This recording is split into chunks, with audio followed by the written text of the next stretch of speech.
Debra L. Morrison is a TEDx speaker, best-selling author, and international motivational speaker. She's a recipient of the Marquis's Who's Who Women of Influence Award, a seasoned life-centered certified financial planner and empowered retirement coach. She partners with women to maximize their return on life, not just their investments. Debra has been featured on CNN, ABC, and MSG's Metro Money Television. She's also been quoted in the Wall Street Journal, USA Today, the New York Times, Business Week, Money Magazine, Ladies' Home Journal, Nation's Business, CNN Money, Reader's Digest, Kiplinger's, and more. Debra coaches women to build their confidence, inspire a fulfilled life, and create an empowered relationship with their money. She teaches women that it's possible to both live in the moment while saving for the future. Known for her easy-to-understand speaking style, Debra combines sage wisdom with refreshing humor. Now you're in for a treat. Please welcome Debra L. Morrison. Oh, you look so great in that color, Thank sweetheart. you. Thank you. Excellent. HBL blue. Yes. Listen, excuse me. Lisa is a mom, a wife, a grandmom, a craft geek, right? And an HR, human resources guru, right? Her parents believed in her. Her hubs believes in her. Her kids, her sibs. And this was amazing as it followed Lisa basically growing up in a family with which her dad was a glazier, glazier, thank you. And her mom was a legal secretary. And at age 8, Lisa writes, she knew she wanted to be an entrepreneur. Yeah. Robert Rome, Dr. Robert Rome, world-renowned communication and DISC training expert, describes Lisa as, and I quote, Lisa Perez has the energy of a cheetah, the tenacity of a lion, the compassion of Mother Teresa, and the heart of a champion. Oh my gosh. Oh my gosh.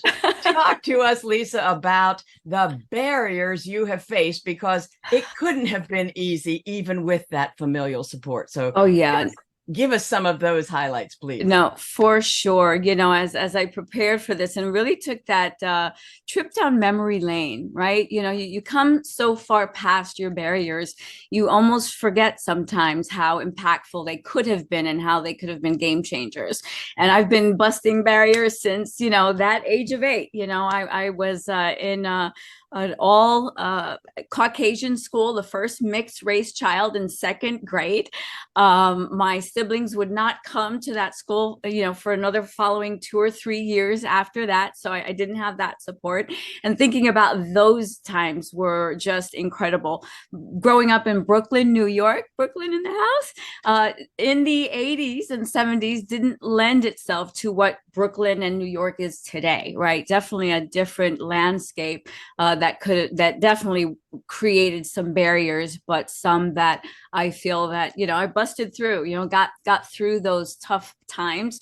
And then of course, in my career, being, you know, very young, I'm very short, you can't see that, and mixed race in a very male dominated hospitality industry, you know, created some barriers as well. But I think that, you know, some of those were external, many of them were internal. As an overcomer of childhood sexual abuse, that took my life into so many different avenues until you kind of snap out of it, like you know, Cher says in Moonstruck, to really refocus on who you are and value your worth in all of its glory, right? In all of its God-given glory. So, and there's still barriers, right? Growing businesses, scaling businesses, things of that nature. There's always going to be new barriers to overcome. So we draw on those experiences for the purpose of applying those, and of course, learning new things all the time. So, yeah, and those are just a few. Yes, of course. Well, we're going to dig a little deeper, I think, in a couple of them. Now, you attended the Murray Bertram High School for Secretarial Sciences. You got the highest score in the school,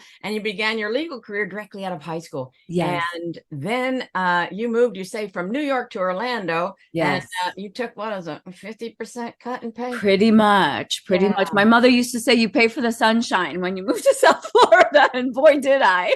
Yeah, that was a barrier right there. Very I'm much telling you so, what. very much so. And with two young children in tow and on the precipice of being a single mom, it was quite the challenge, quite the challenge. I can only imagine. Yeah, So but there you are taking stenography for one of your bosses, yes. Oh, who I'm just getting this picture as I was reading it. Very yes. pompous boss. Thank you for reading my book. Yes, indeed, indeed. And you took down the dictation in record time Yeah. and handed it back to him. And I would just love for you to tell it in the Southern drawl what happened when you handed him that training. Yeah. So just a little backstory. I had the highest scoring, I was the highest scoring student in my stenography class. I was always trying to beat my mother at typing and stenography. And I relocated from New York. And so found an opportunity in a legal firm as a legal assistant, legal secretary. And, stenography was my jam. And the gentleman was not very fond of us Yankees, as he would call us from time to time, and was just a very seemingly, bigoted individual, and showed that and had no, qualms about it. And I was very proud as a student and took the dictation. And, time and time again, he'd always chide about something, whether it was me or someone else, in the firm who was his employees. And this one day I'm taking dictation, big, beautiful, brown, oak office in all of its glory, very prestigious law firm, in fact, in Orlando. And he goes about reading the stenography, the letter that I had done, and he's whispering, and he's, kind of using question marks at the end of every sentence, as if he's questioning that was what was said. And I'll never forget, he looks at me and he looks at the paper and he kind of, slams the document right on the table. And he says in his thick Southern drawl, "That's not what I said." And I had had enough. It was so loud. I'm certain others in the office could hear it. The slamming of, the document startled me as well. And I'll never forget, that had been the straw that broke the camel's back. And I, very, very boldly, as short as I am and was, stood up myself, took my stenography, pad, and I slammed it right back on the desk, just mimicking him. And I said, "That is what you said." And I realized in that moment, oh my goodness, what have I just done? But, I let him know very quickly. I said, "You know what? I think I'll be tendering my resignation." And he was very shocked, of course, that this little Spitfire finally came out, right? And it was a huge barrier in that at the time I was a single mom. I knew I wasn't going to be treated that way any longer. And if I had made a mistake, then there was another way to handle it, right? To manage that process. And that certainly wasn't it. I think that is a big foundation of why I do what I do today, in that people should not be treated that way in the workplace, in any place, let alone the workplace, where we show up day in and day out, give half, if not more, of our time from our family and our lives to support the dream of someone else, right? And so I walked out. I said, I'll be tendering my resignation effective immediately. I walked out the door and I went, "Oh, shoot." That's not the word I used then. That's probably not. Oh, shoot. What am I going to do now? Two kids, single mom at the time. And I was just like, well, I'll just figure it out, and went straight home to the newspaper. So people just should not be treated that way. And that was a huge barrier, in that it was the first time since I was a child that I had really experienced a lot more of that adult bigotry. That's really the best way that I could explain it. But it definitely gave me some food for thought. I'd never done it again, but given that same treatment, I have no problems with standing up for myself, as we as women should. Well, I couldn't agree more. And one of your penchants in life and your Lisa-ism is ensure, when you're speaking with people about human resources, ensure that the individual walks out of your office with their dignity intact. Yes. See? So Lisa's book, The Complete Manager Makeover, I've chosen to have it on my Kindle, and I have, just been voracious reading it, highlighting the heck out of it. Thank you. And I want you to talk with us about your progression. Then you're thinking, well, I can do stenography, like I wouldn't work for him again, and I can do that, but then it's kind of like the same thing. And then you branched out, and you said, I'll take this front desk job because I'm nimble and you're so charming. But tell us what the barriers were there, even though you excelled in that job. Absolutely. Yeah. So, legal secretarial work, I had fallen into it because that's what mom did. And I wanted to do what mom did. Right. And it really wasn't my passion. And so like I said, I looked at the, newspaper and I was like, well, what other jobs are out there? And I saw this front desk job and I thought, front desk, check in, check out. Heck, I could do that. Exactly. And then I got the job and then realized how difficult some guests can be at the desk. And, front desk being that, firing line, really. Right. And now I probably gathered from my first story, I'm not one to take too much beration, but the desk was not the ideal. I realized that it was a perfect match for me dealing with people and connecting with people and helping people in different ways, but not so much for the paperwork aspect, right? As an administrator, I hadn't found my niche yet because the paperwork stayed the same. Check in, check out, right? And so unless you were changing technology, there was nothing else there for me to learn, right? And so I realized that wasn't the right niche either. And fortunately, the HR director at the time had reached out and said, hey, the HR admin's leaving. We'd like you to apply for it, because they knew of my administrative background, secretarial background, I'd like to say. And I got the job. I had no clue what human resources was about, but it was the perfect match of people and paperwork. The paperwork changed all the time, continues to do so on a regular basis.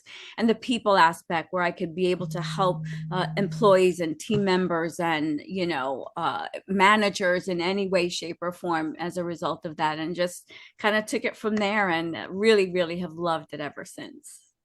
Well, I think you left out a little tiny seed that you planted, which comes very much in congruency with your saying you must ask for what you want. Like there's nobody that's given a mind reading degree, right? Yeah. And so you had kind of planted the seed that maybe your thoughts and your abilities and your resourcefulness was a little underutilized in this front desk job. Correct. And then by human resources, has an opening. And wow, had you not voiced that, it could have been passed over. Yes. And I did voice that in that, I remember telling my rooms manager at the time that the front desk wasn't for me. I literally went to the back office after being, berated for the millionth time and said, I don't think I'm cut out for this, because they wanted to make me a supervisor and all this stuff. And I said, I don't think I'm cut out for this. As little as I am, I'm going to jump over this desk and choke one of your guests out. I came from New York, remember? I came from New York. That's right. And I said, and I don't want to do that. I love hospitality. I found a great industry, but I'm underserved here, and it's just not the best use of my talents. And, we worked together. Obviously, he must have had a conversation with the HR person at the time to give me that, that nod, if you will.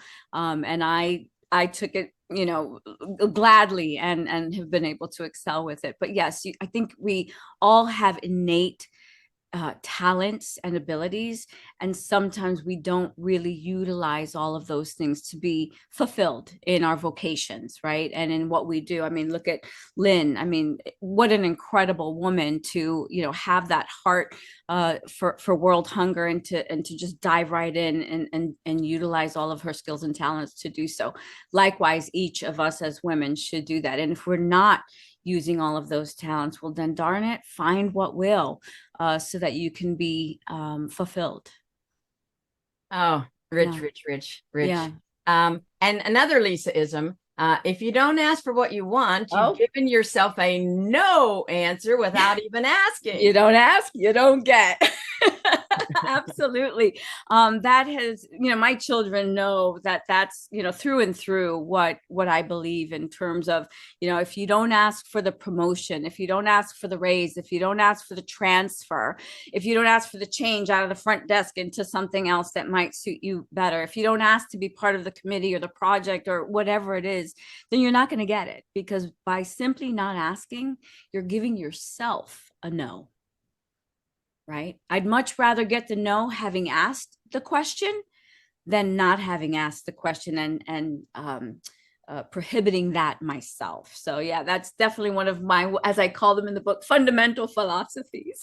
Yes, and you have so many of them. See, Lisa's book is a solid roadmap. Again, the title is The Complete Manager Makeover, Transforming the Human in Human Resources. And the book provides us real solid roadmap and support on how to be a constructive people manager. Yes. And we're all in the people management business. Yes. First person we got to manage is ourselves, right? So yes. You just dish out processes, you have workbooks and toolkits, and it's a completely amazing resource. And you guys, 10% of all the proceeds of all of Lisa's CMM Complete Manager Makeover sales go to giving complete, clean water. Yeah. Right. To two organizations, Bloodwater and the other Water Bearers. Water Bearers. Yeah. Yes. Yes. So talk with us about how you have come to know these people that don't have clean water. Thank you for that. And that barrier that you're helping bust through. Yes, thank you so much for that. So it's 2019. I'm sitting at a conference with an organization by the name of WPN. Great organization. I tap into and meet Marty Ward at the time. She's no longer with us, God rest her soul. And she was going around talking about this water mission. Now, I have always been a believer in corporate responsibility, community give back, community service, all of those things throughout my entire career and life. And she was taking donations to install a water filter in Uganda and Kenya, Africa. And without hesitation, I didn't know where the money was going to come from. I said, I'm in.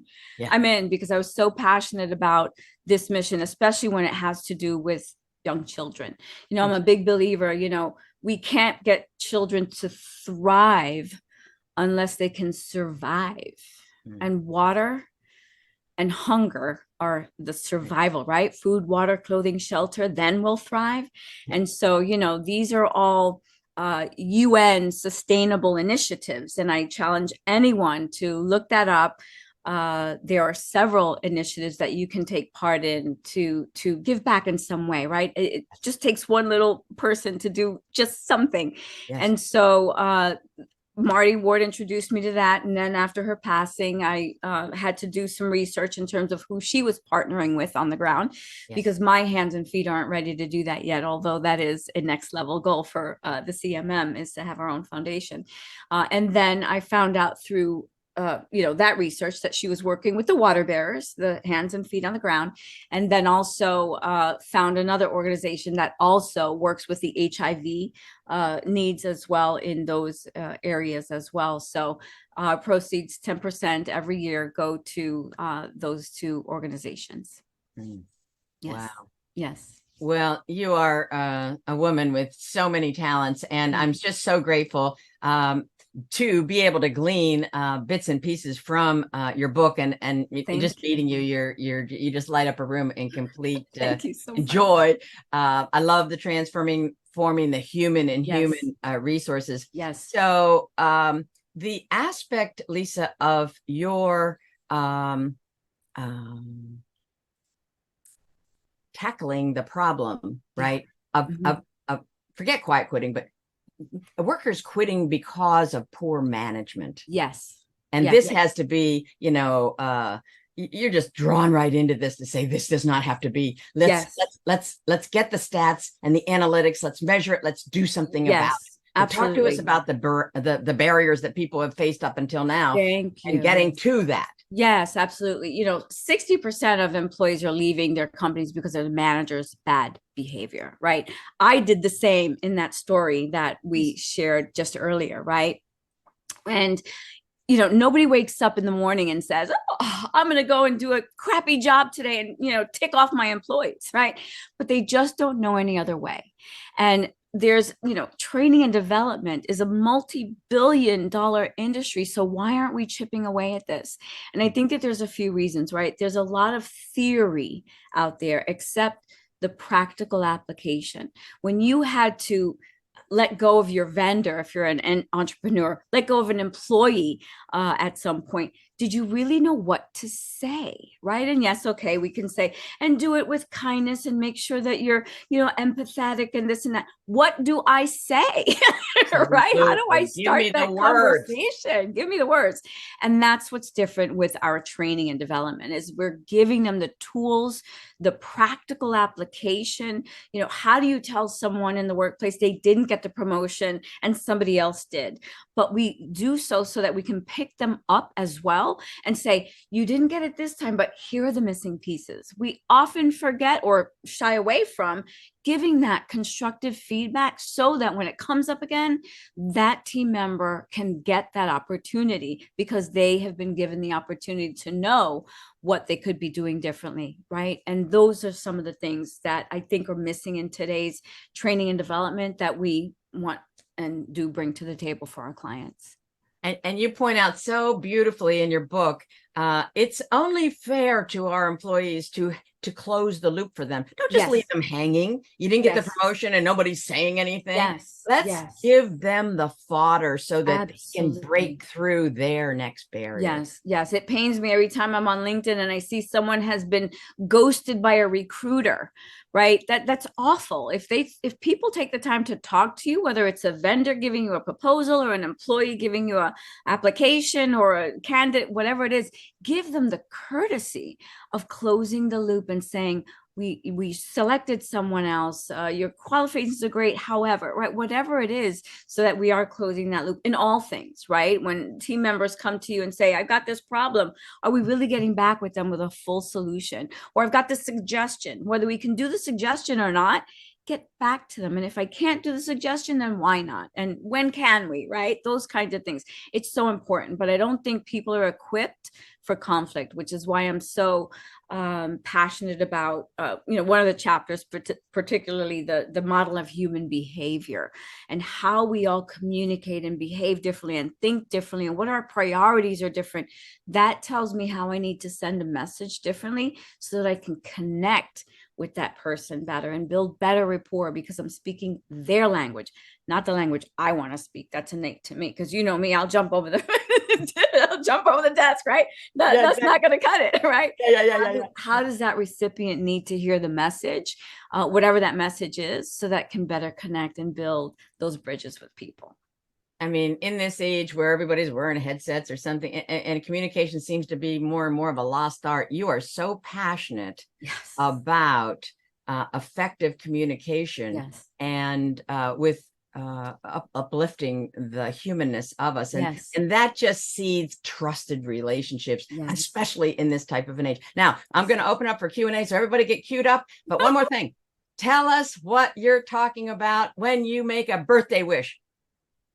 What am I wishing when I make a birthday wish? Remember, you say when people make a birthday wish, they shut their eyes.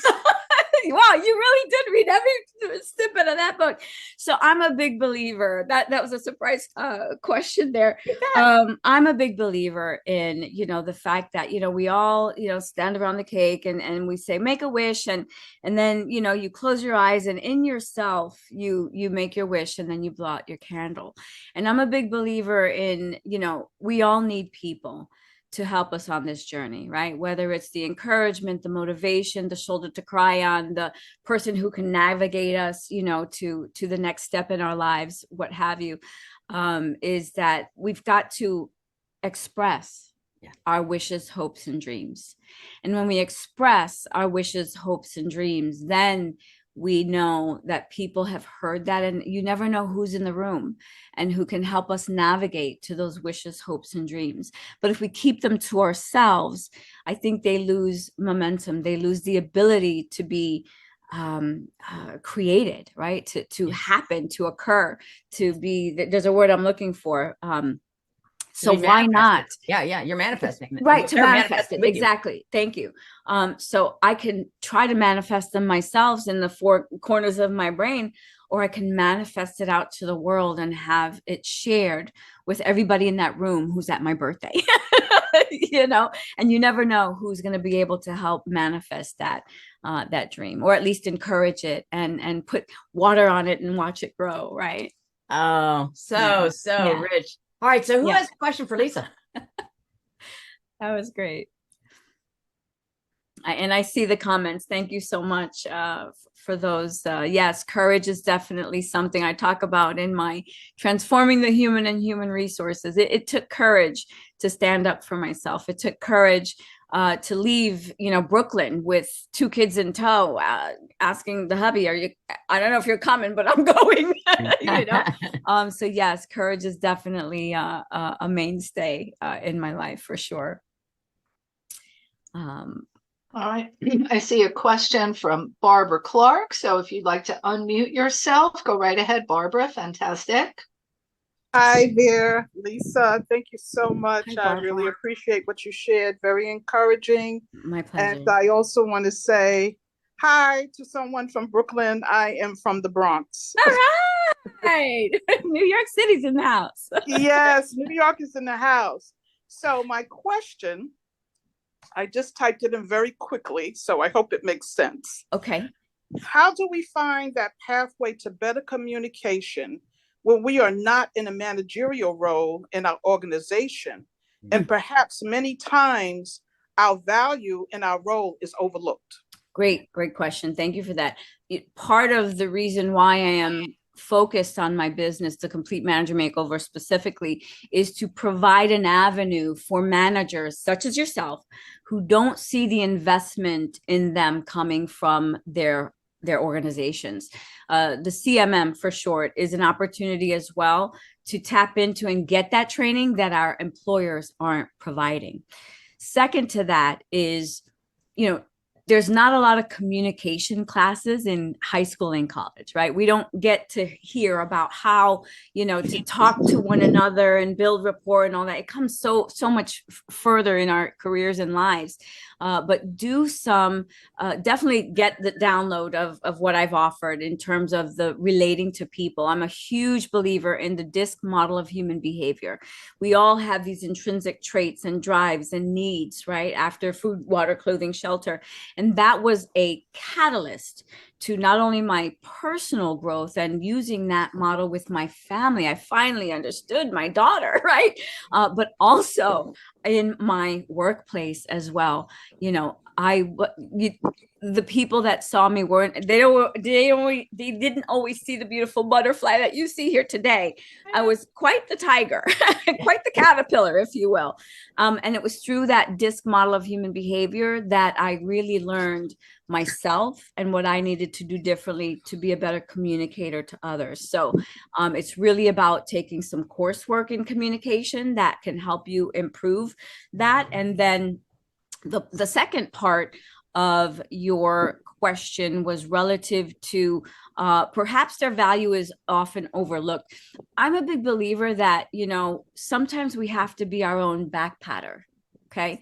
It's, we grow up here. Oh, you got to be humble and you can't talk about how, you did this, and this.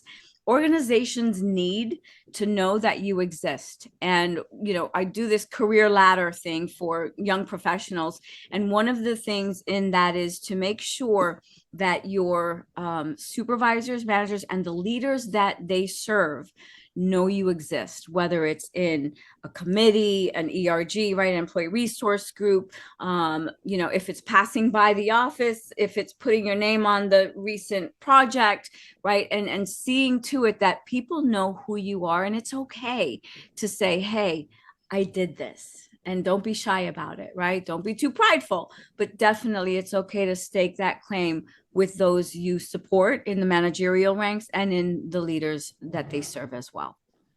Thank you, Lisa. I love You're your welcome. response. You're welcome, Barbara. I wish I had you dear to me when before I retired, but I will take that information and move forward in my future endeavors. Yes, yes, you can always apply it going forward. Absolutely. We're always going to be surrounded by people.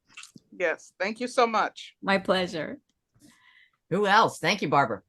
All right. If you do have another question, Joanne Thompson says she looks forward to being involved with such impactful change for all. She loves your wishes, Lisa. And we have posted the link in the chat so that you could go ahead and get the DISC guide to effectively reading people. So that's in the chat, and you simply go to wecandoitwomen.com/speaker gifts, plural. So wecandoitwomen.com/speaker gifts to get Lisa's gift, Lynn's gift, upgrade to VIP, everything there to be the We Can Do It woman that you are. Lovely, lovely. Thank you for that. And I do currently have 2 sessions on DISC training coming up.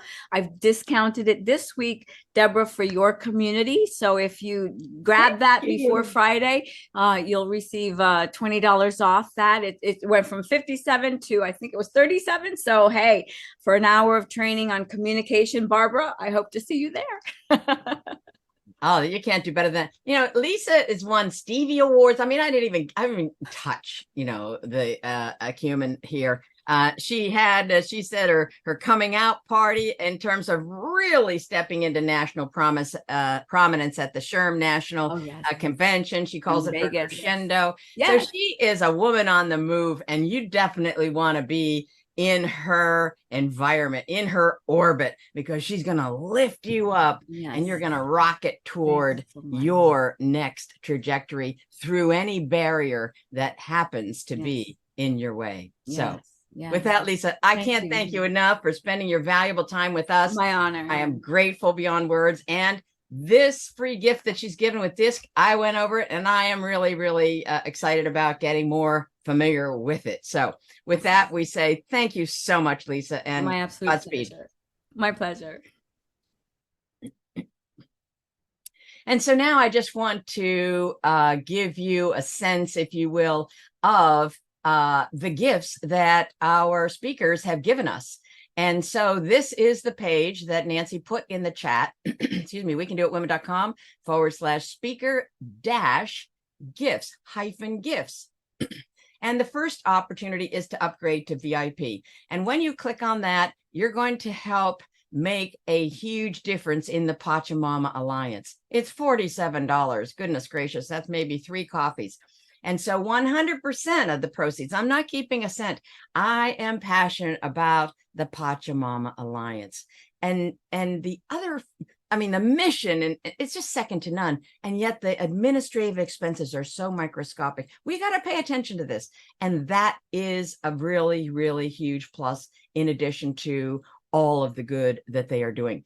And then, of course, we have the speakers, each of them giving sizable gifts, really, really great gifts. So I'm not going to go through every single one of them because you can do that. But here are our speakers today, Lynn Twist, Lisa Perez, and we're going to end here in a couple minutes with Lynn Whitfield. And then tomorrow we're going to kick off with Zandra and Dr. Yvonne and Linda Fisk. And I want you to join us for all of them if your schedule permits. But if it doesn't, this VIP upgrade is going to give you recordings of every single one of our interviews. And so this is going to be an opportunity for you to take advantage of that. And the other aspect is that I'm giving a special session, a 1 hour or 90-minute group coaching session.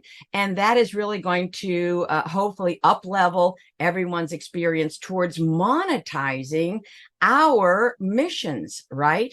I like to tell the story. I was on a board of directors in a retreat center, and we had a very short, slight Catholic nun on our board. And I was head of the finance committee, and we were fulminating about raising money and maybe raising our prices, and would the constituency handle that? And this woman never really spoke above a slight whisper.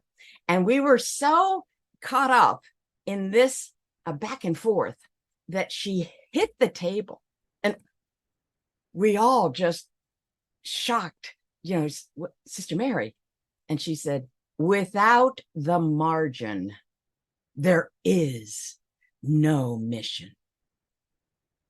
Well, we raised our prices. Yes, we did. And we didn't find any fallout on the attendance. And these are the moments in our lives that we remember. So I want to be your coach. If you resonate with some of that which is being talked about, I am going to take that to the next level. And I'm giving you a couple of opportunities to work with me, and we'll talk about them later. I have a 3-part blueprint for your intentional wealth.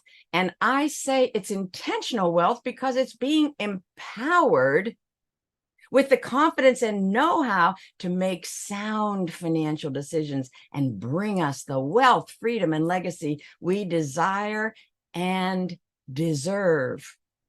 You know, I'm not kidding. I spent 42 years helping high net worth people get richer and fulfill their philanthropic dreams to a larger extent than they had ever dreamt possible. I know what the look in a couple's eyes are when they afford to donate a $100,000 rose window to their church. Yes, I do. And that's one example of dozens. But we need to be intentional because this is a society where there's a lot vying for our attention, and we can be distracted and we can excess spend for silly things, right? That, like, I often kind of tease my coaching clients, name me the last 10 things you bought on Amazon. And so they get 2 or 3 and then they can't remember. Well, if it was that important, you would have remembered it, right? So I want us to ground our vision with a plan to bring it about in larger and larger measure, right? Lynn Twist talks about taking a stand. It's high time. It's the Sophia century for especially us women to take our stand for our mission. And yet, as Sister Mary said, without the margin, there is no mission. So a couple of testimonials here from Laura Barker. She says her awareness of money intention has grown exponentially since working with me. The confidence she has developed has saved me thousands of dollars. So a lot of women kind of maybe feel like it's too late. It's too late for me. I can't get math. Guess what? I'm going to bring finance into English, bring finances into English, and give you the language with which you can work and converse around money. Because you can go through life without eating broccoli, for example, or skydiving. You cannot go through life without managing this.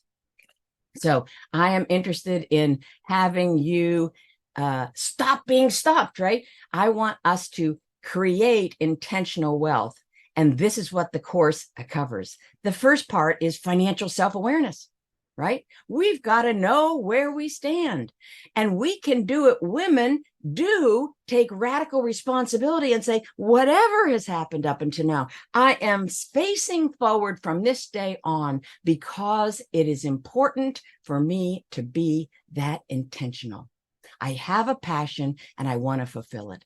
We're going to talk about how to do that and how to up-level our courage, because when we up-level our courage and confidence, our net worth comes up too. And then we're going to talk about effective money management and planning. Yes, we are.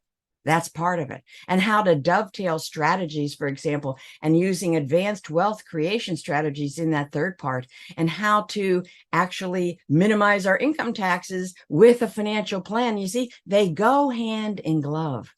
And so there are 2 opportunities. One is on sale. It's a $497 value, and we're offering it today for $197. And that's a confluence of those 3 parts, the recording of that video training in which I get very practical with you, and then a workbook alongside it where you can fill it in at your own pace. And you can actually see where you are. And pretty soon you're going to be able to identify, whoops, here's the gap. Okay, that's what I need to address next. It's invaluable to get yourself started. And yet, if you are sick and tired of being sick and tired of some wheel spinning, I would love to offer you a $1,500 value, which we've discounted to just under $1,000. $9.97. And it gives you everything I've talked about in the $197 offer, the recording of that 3-part intentional wealth blueprint. Yes, it does. And also it gives you an onboarding 30-minute with me one-on-one. Then I'm going to, based on what I glean from you, give you some questions and tease out some of your goals and so forth. And then I'm going to fulminate on that maybe a week or so and get back with you for a full 1.5-hour session. All told, you're going to have 2 hours with me to glean what's between my ears from 44 years, boots on the ground, dealing with financial barriers that heretofore have stopped women. And I am on a mission to allow every woman a level playing field to create intentional wealth. Now, you might be doing it yourself. And if you're successful in that, I congratulate you. If you're not, I do invite you to join me for one of these offerings so that your mission can be monetized. And you know what that's going to happen? It's going to accentuate the reach. Yes, it will.